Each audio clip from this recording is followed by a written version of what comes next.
You really think you belong here? My dad laughed, swirling his wine. My sister leaned in and whispered just loud enough for the table to hear. She smells like pig manure, I said. Nothing. I simply folded my napkin, placed it on my lap, and smiled. They had no idea. 5 years ago, I left the city in disgrace. The weird farm girl who dropped out of college to raise pigs. My name was erased from family holidays, scrubbed from Christmas cards. But tonight they'd waited over a month for this reservation. They had no clue that the rustic fine dining experience they were bragging about on Instagram was mine. Then the restaurant manager approached, his voice calm but clear. "Welcome back. Miss Hannah, your usual table is ready." Dad choked on his wine. That was the exact moment everything changed, and I'd waited 5 years for it. I wasn't always the girl who made my father choke on his wine. Once I was just Hannah Clark, the middle daughter, the odd one out, the one who smelled like the wrong kind of ambition. Growing up in suburban Connecticut meant pressed uniforms, tennis camp, and dinner conversations about SAT scores and Ivy League pipelines. My older sister Lillian was everything my parents hoped for. Straight A student, Yale-bound fluent in French by sophomore year, my younger brother was still being groomed for finance and me. I liked pigs, not as a joke, not in a kids love animals kind of way. I was obsessed by 12. I knew more about rotational grazing and ethical breeding than most adults, while my siblings joined debate clubs. I volunteered at a small local farm. I spent my weekends mucking stalls, bottle feeding runt piglets, and learning to tell the difference between acorns and barley, and feed blends. My mother once said I smelled univolized at 14. I announced I wanted to raise heritage, breed pigs, and build a business from it, something clean, sustainable. Honest, my dad didn't even look up from his Wall Street Journal. He just said, "That's not a real future. That's dirt in disguise." Lillian laughed. "What are you going to call it? Pig Princess Inc." I went quiet, but inside I was already planning I went to college, like they asked a semester and a half later.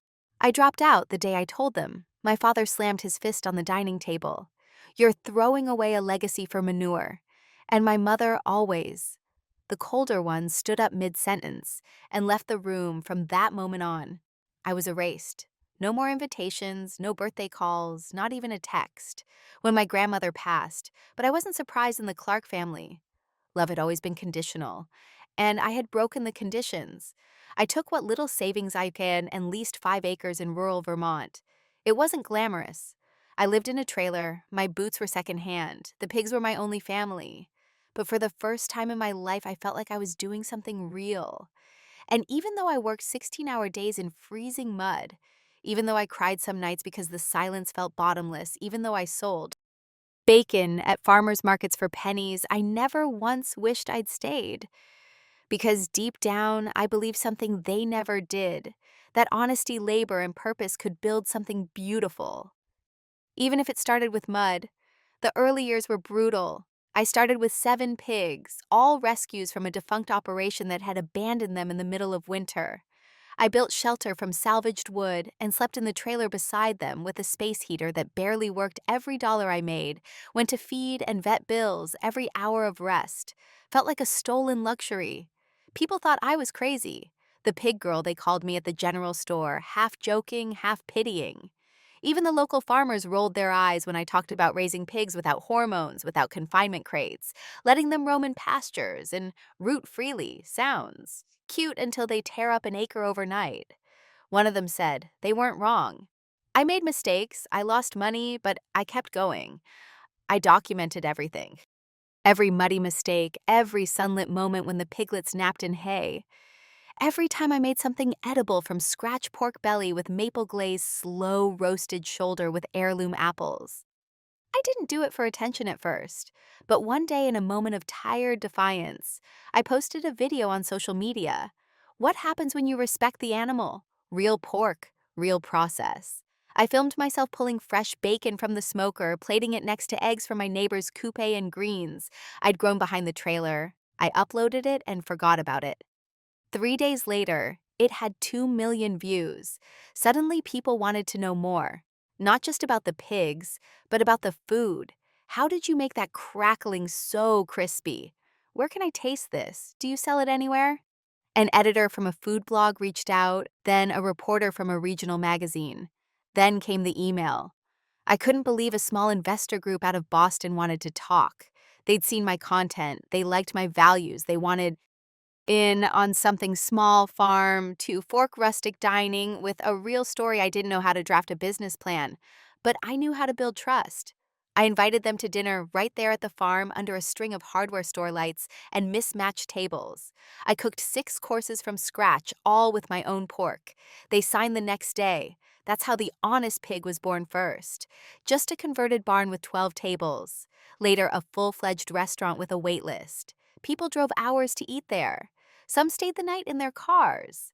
It was real. It was growing. I still mucked stalls every morning, but now when I looked at my pigs, I saw more than survival. I saw a future one built, not in spite of the mud, but because of it, we opened the first official location of the Honest Pig. 9 months after that backyard dinner. It wasn't fancy. Just an old feed store we gutted and rebuilt with help from local carpenters and 3 college interns who believed in what I was doing. The walls were reclaimed, barnwood, the tables handmade from pine, the chairs mismatched on purpose. There was no sign outside, just a small iron pig silhouette above the door. But what mattered was the smell every evening as the hickory smoke rolled from the open kitchen, and the scent of slow braised pork shoulder drifted out onto the gravel parking lot. People came. They brought lawn chairs when we ran out of seating. They waited 2, sometimes 3 hours, and they told their friends. I built the menu from everything I'd learned in the field. Pork chops with apple cider, just crispy pig ear, tacos with lime, crema, house-cured ham served over skillet, cornbread with hot honey. Everything came from small farms I trusted, including my own. No shortcuts, no frozen meat, no food that hadn't been touched by real hands. It wasn't just food, it was a statement. Food writers started showing up. One from Bon Appetit called it the most honest plate in New England. The New York Times sent someone a month later. They called me the Pig Lady of America. I laughed at first, but it stuck soon. I was getting offers to expand. Most of them were wrong, big money with big strings attached. I turned them all down until I met Gloria Sandoval, a Latina entrepreneur who'd built her own bakery empire from scratch. She said, "What you've built is beautiful. Let's scale it without selling your soul." We partnered. I kept the name, the food, the vision she brought, the systems, the network, the discipline together. We opened the flagship location in the heart of Boston, inside a restored train station, with veinted ceilings and exposed brick. The kind of place my parents might visit and say, "This is real dining." It had a 6-month wait list within 2 weeks. We made Forbes 30 under 30. I was invited to speak at food summits and sustainability panels, and I still refused to put my face on the website. I didn't want the brand to be about me. I didn't need their applause, especially not theirs. My family still didn't call. They probably assumed I was running some roadside meat shack. They had no idea their friends were posting selfies inside my restaurant. And when I got the email from my sister, dinner reservation confirmed. Can't wait to celebrate my engagement with the family at the Honest Pig. I stared at the screen for a long time. They had no clue. They'd waited 5 weeks for that table, and now they were walking right into my world.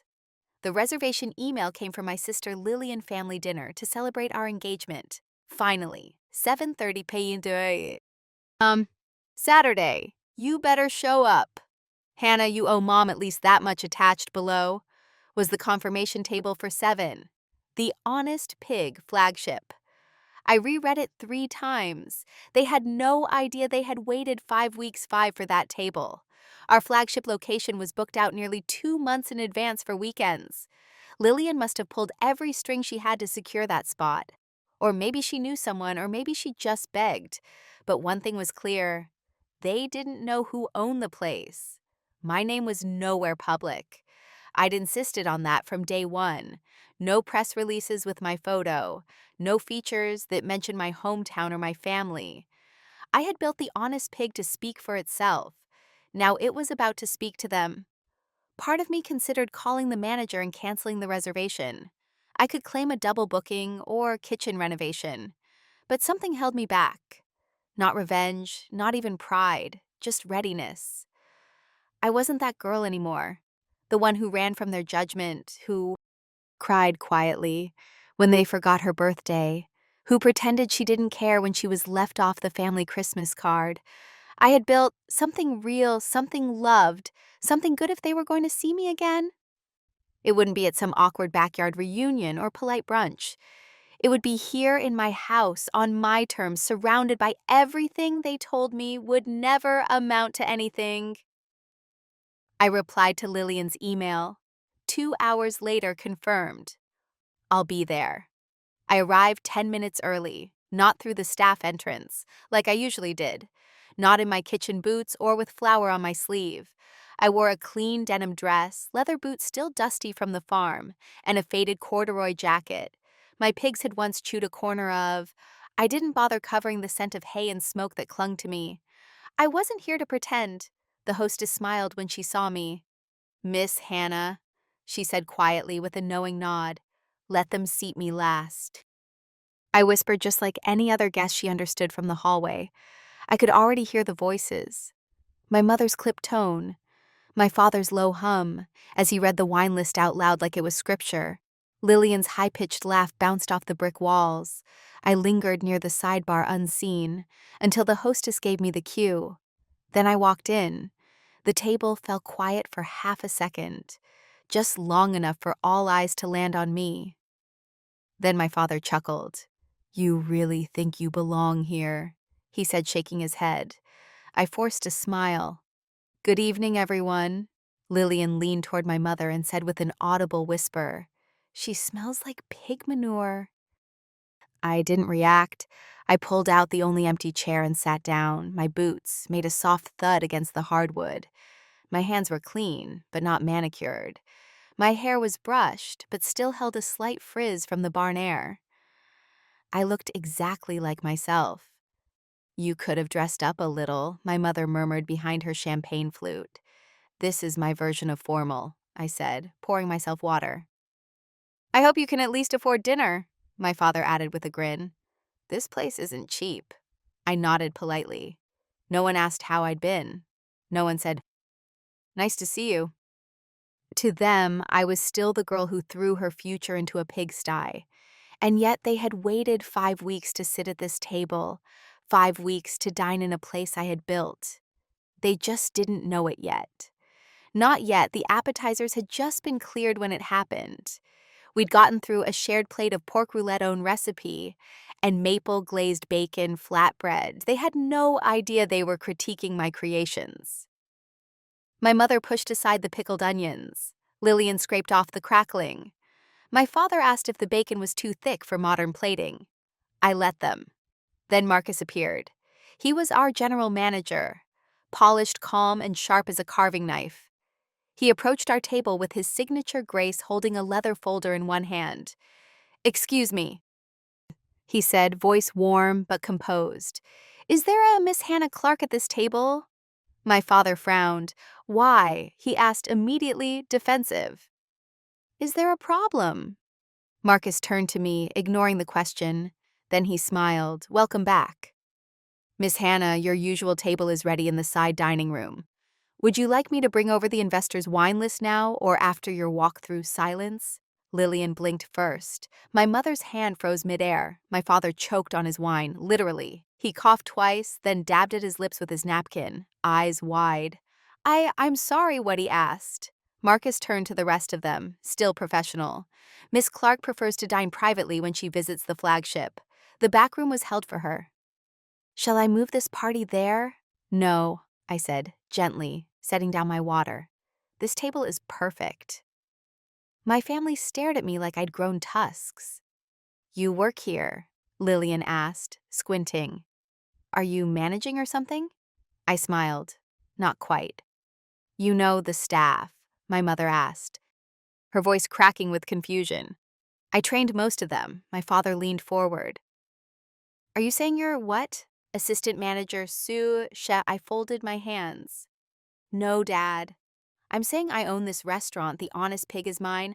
I founded it. I run it. I designed the menu. You're eating every course, every ingredient. It all came from me. No one breathed. I thought this was some new trendy farm-to-table thing, Lillian muttered. You can't be serious. She's joking. My father said, almost hopeful. Marcus cleared his throat politely. Actually, Sir, Miss Clark is not only the owner, but the executive chef and founder of our entire restaurant group. This flagship is the heart of our brand. The brand, my mother repeated. I turned to her. We have 7 locations now: Boston, Portland, Chicago, Denver. I opened them using pork, raised from my farm, the one you called a patch of mud and dreams. The words landed like knives. You lied, Lillian whispered. You made us think you were struggling. No, I said softly. You assumed I was, but why? My mother asked, blinking fast. Why wouldn't you tell us? I looked around the table at the people who had once decided I was only worth loving if I played by their rules because I wanted to see who you were when you thought I had nothing. I said, and now I know. Marcus, still standing by, spoke again. Chef Miranda would like your opinion on the heirloom rib rub, Miss Clark, before the team finalizes the spring menu. I stood. I'll be back shortly, I said, adjusting my jacket. Enjoy the entree. It's a braised pork shoulder me signature. Then I walked away, leaving the table in stunned silence. I returned to the table 15 minutes later. They hadn't moved. No one had touched the entree, steel steaming, still perfectly plated. The air around them hung heavy with something I hadn't felt from them in years. Uncertainty. Lillian looked up first. So it's all true. I nodded. My father sat rigid, as if trying to reframe everything in real time. You built all of this. Yes, I said, quietly from scratch. From the pigs you once laughed at, my mother adjusted her pearl necklace, her go-to gesture when caught off guard. But the funding, the operations, the growth. How could you? I worked 3 jobs the first year. I cut in. Slept in a trailer with blisters on my hands, cooked on a single burner for farmers in the rain.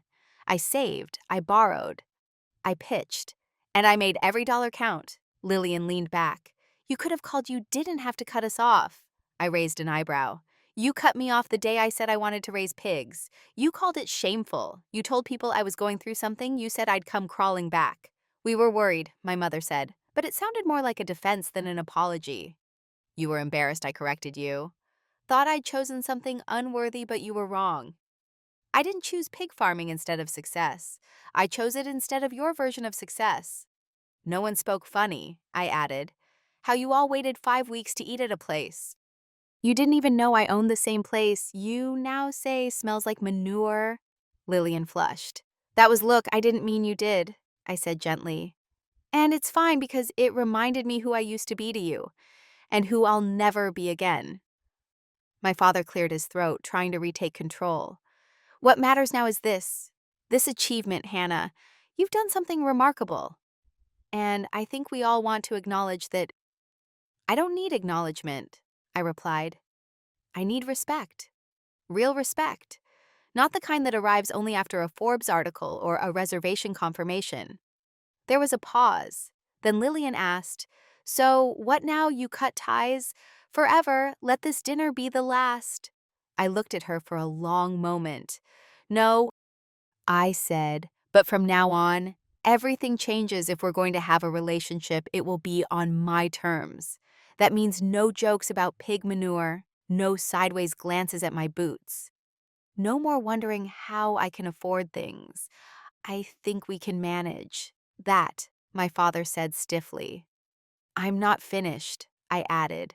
They all stilled again. I don't want any networking favors, no investment offers, no guest invites to events so you can show off your daughter's restaurant. I'm not a family trophy now that I'm successful. I'm still the same girl who loved the smell of soil and hay more than silk and champagne. My mother's lip trembled, but she said nothing. And one more thing, I said. I'm proud of what I built, but I'm prouder that I built it without bending to become someone you'd finally accept. My voice softened. I'm here tonight. Not because I need your approval. I'm here because I finally don't, Lillian exhaled. Okay, she said quietly. That's fair. And I added after a pause, if you'd like, I could host the rehearsal dinner here as my gift. Her eyes widened. You do that, you're still my sister, I said. But let's be clear, this isn't about proving myself to you. It's about offering what I've built on my own terms for the first time all night. She smiled. A real one. Across the table, my mother's eyes glistened. My father looked down almost ashamed, maybe for the first time in his life. I'd like that, Lillian said softly. And I'd like to know more about what you do about how you got here. You'll have to come early, I smirked. I'll show you how to feed the pigs. She laughed. I just might. And in that moment, for the first time in years, the table didn't feel like a battlefield. It felt like a beginning. Later that night, after the plates had been cleared and the last glasses of cider sipped to silence, I stepped into the kitchen, my sanctuary. Miranda, my head chef, and the backbone of this flagship looked up from the pass window and grinned. So, how was dinner with the royals? I laughed. They choked on the pork metaphorically and literally, she raised an eyebrow. The rub too spicy. No. I said the truth was, we reviewed the spring menu changes, tasted a sliver of smoked belly for salt, adjusted the char on the seared loin, the usual rhythm of a closing shift, grounded me like it always did when the team finally wrapped up and the lights dimmed to the after-hours glow. I lingered near my office. I checked my phone. A message from Lillian, that was a lot. But thank you also. Can we talk next week? I'd love to bring someone by the farm. No judgment, just curiosity. I smiled. Maybe she meant it, maybe she didn't. But for the first time, she was reaching out not to correct me, but to understand me. I typed a short reply. Sure, wear boots. I turned off the kitchen lights and walked to the back patio staff break area that overlooked the small herb garden we kept on site even in the city. I'd insisted we grow our own thyme and mint basil and chives, a reminder of where it all began. The night was quiet, cool, the kind of quiet that doesn't feel empty but earned. I sat on the wooden bench by the rosemary bush and opened my leather-bound notebook, the one I used when things felt too big for screens. I wrote, I used to believe that success would feel like applause, but it doesn't. It feels like stillness, like peace, like not flinching when someone questions your path because you no longer need to defend it. It feels like mud on your boots in a room full of crystal. And not caring. It feels like walking into a restaurant and knowing every scent, every story, every soul behind the dishes. Because you built it, it feels like being the same girl they once called foolish and not needing to prove them wrong anymore. Closed the notebook and looked up at the sky. The stars were dimmer here than on the farm, but they were still there, constant, like truth, like roots, and I knew finally I had come full circle, not because they saw me now, but because I no longer needed them to.